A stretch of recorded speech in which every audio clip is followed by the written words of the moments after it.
Nous allons retrouver à Moscou notre correspondant permanent Dominique Gerda qui a choisi ce matin de vous parler des poubelles de l'Union soviétique. L'Union soviétique, je dis bien, ou plus exactement des déchets nucléaires que la marine russe a laissés derrière elle. Vous avez peut-être en tête une photo célèbre des années 80, à la fin des années 80, à Mourmansk.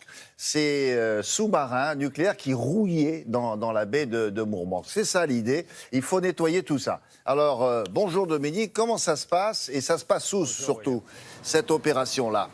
Eh bien, bonjour William, bien ça se passe, vous l'avez dit, dans le nord de la Russie, dans la péninsule de Kola, dans la région de Mourmansk, où à l'époque soviétique, c'est vrai, étaient basés là-bas des dizaines et des dizaines de sous-marins nucléaires. Et c'est sur cette péninsule de Kola, dans la baie d'Andreïeva, qu'était entreposé le combustible usagé de ces sous-marins. Après l'effondrement de l'Union soviétique, plus grand monde ne s'est soucié de ces entrepôts qui étaient pratiquement laissés à l'abandon jusqu'à ce qu'on se rende compte qu'il y avait des fuites de radioactivité et que si rien n'était fait, eh bien, on risquait une véritable contamination radioactive de la mer de Barents. Alors au début des années 2000, plusieurs pays occidentaux, à commencer par les Norvégiens, les voisins qui étaient bien placés pour cela, plusieurs pays occidentaux ont tiré la sonnette d'alarme et décidé qu'il était urgent de faire quelque chose. Et 15 ans après, avant-hier, le premier chargement de combustible usagé a quitté la baie d'Andreïeva en direction de l'usine de retraitement et c'est ce que je vous propose de voir dans ce reportage. Sur ces images tournées clandestinement, il y a près de 25 ans, un cimetière nucléaire à ciel ouvert. Et il n'y a pas que les bâtiments qui semblent à l'abandon dans la baie d'Andreïeva. Il y a aussi ces sous-marins par dizaines dévorés par la rouille. À la fin de la guerre froide, la Russie a jeté à la casse toute une partie de sa flotte, sans plus de précautions. Les entrepôts où était stocké le combustible usagé n'ont pas résisté longtemps aux rigueurs de l'hiver. Certains ont commencé à se fissurer. De l'eau contaminée s'est infiltrée dans le sol. Et que dire de ces containers de matière radioactive posés là, à quelques dizaines de mètres à peine de la berge?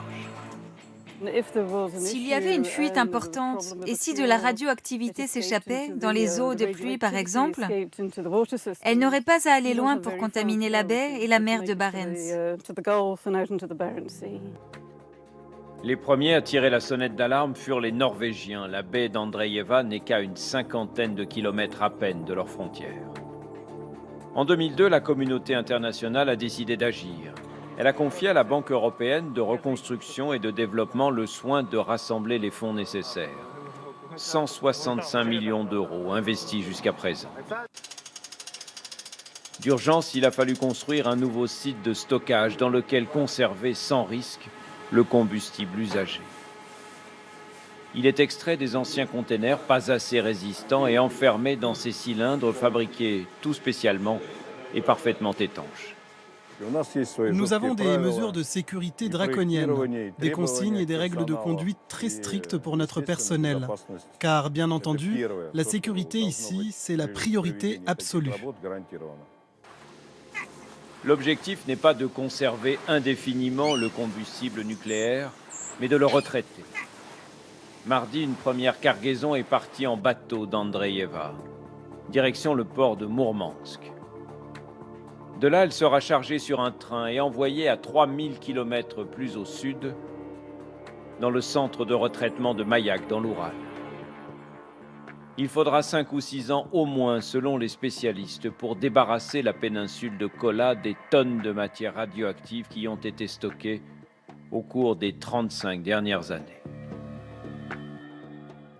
Finalement, Dominique, la Russie, elle s'en tire pas mal, là, parce que on fait le ménage chez elle, et comme dit mon voisin Robert, c'est nous qu'on paye. Quand on dit ça, en fait, c'est pas nous qui payons. Je veux dire, c'est l'Union européenne, non? C'est l'Union européenne, mais c'est aussi la France, William, 20 millions d'euros pour la France, et puis le Royaume-Uni, le Canada et bien évidemment la Norvège, tout un ensemble de pays qui ont été réunis par la Banque européenne de reconstruction et développement. Vous savez, c'est un peu comme le couvercle de confinement qu'on a posé sur le réacteur numéro 4 de Tchernobyl. Ce n'est ni l'Ukraine ni la Russie qui ont payé, c'est ceux qui ont peur des conséquences et peur de la contamination et des radiations. Alors évidemment, 165 millions d'euros, on l'a dit, c'est beaucoup d'argent, mais c'est surtout une question de priorité, parce que je vous rappelle que la Russie, si elle le souhaitait, en aurait largement les moyens. Elle a dépensé, tenez-vous bien, 37 milliards d'euros pour les Jeux Olympiques de Sochi qui ont eu lieu l'hiver 2014 et elle s'apprête à en dépenser à peu près la moitié pour la Coupe du Monde de football qui aura lieu ici dans exactement un an. Alors pour être honnête, pour être juste, il faut quand même rappeler que la Russie participe un tout petit peu à sa manière. C'est elle qui prend en charge le coût du retraitement du combustible usagé ainsi que de son transport